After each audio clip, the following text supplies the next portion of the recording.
Tuning is a term that musicians use to refer to the pitches that their instruments make. Tuning is often a challenge for beginners, myself included.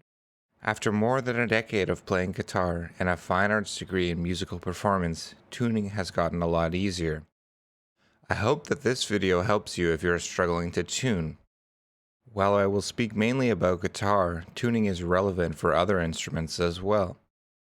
Tuning is important so that you can become familiar with the sounds you produce from your instrument, and to make sure you are practicing the right chords or riffs.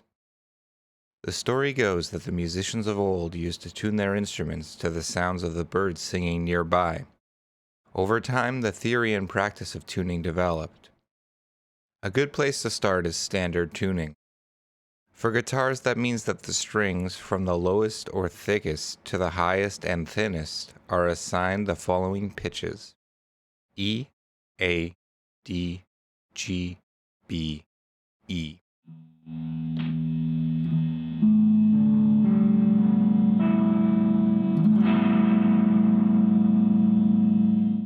You'll notice that two of the strings are tuned to the same note, E, but one is much higher.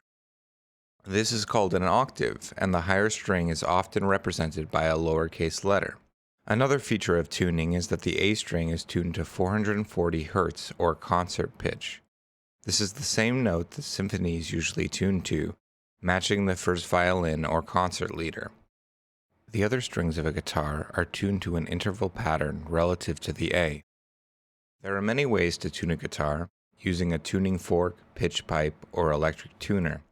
Start by focusing on relative tuning, making sure the intervals of the guitar are correct without worrying about the exact pitches.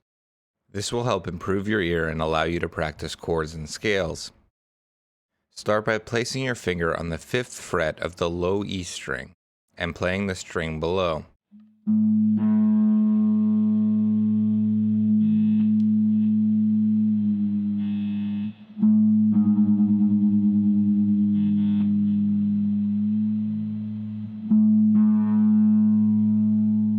The sound should match, and if they don't, tune the open string by increasing or decreasing the tension using the tuning peg, also known as a machine head. Start slowly and allow the notes to ring for some time. You can use an electric tuner to double check. Repeat this process with the other strings, with the exception of the B string. The B string is unique and is part of what gives guitars their sound. For the B string, you will fret the 4th fret instead, but the rest of the process remains the same. Now that you are comfortable tuning the guitar relative to itself, you should make a habit of doing so every time you pick it up. You will find that certain strings, usually the G string, fall out of tune faster than the others. Other times, the strings might slip out of tune together, lowering in pitch but maintaining the correct intervals. Over time, your ear will improve and you'll be able to tune more quickly, or even without a tuner. Tuning is also critically important when playing with other musicians. Before a jam or band practice, make sure all the instruments are in tune with each other. You can do this by tuning each to standard tuning, or by tuning one guitar and slowly playing each string for the others to match. Now that you've mastered standard tuning, there are a world of other options available. These alternate and open tunings allow for a variety of sound and playing styles. One popular alternate tuning is called drop D, where the low E string is tuned down a step to a D, and all other strings are in standard.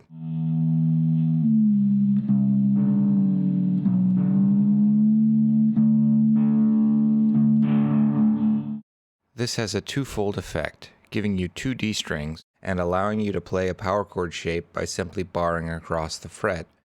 Hard rock and metal riffs like to chug this bar shape.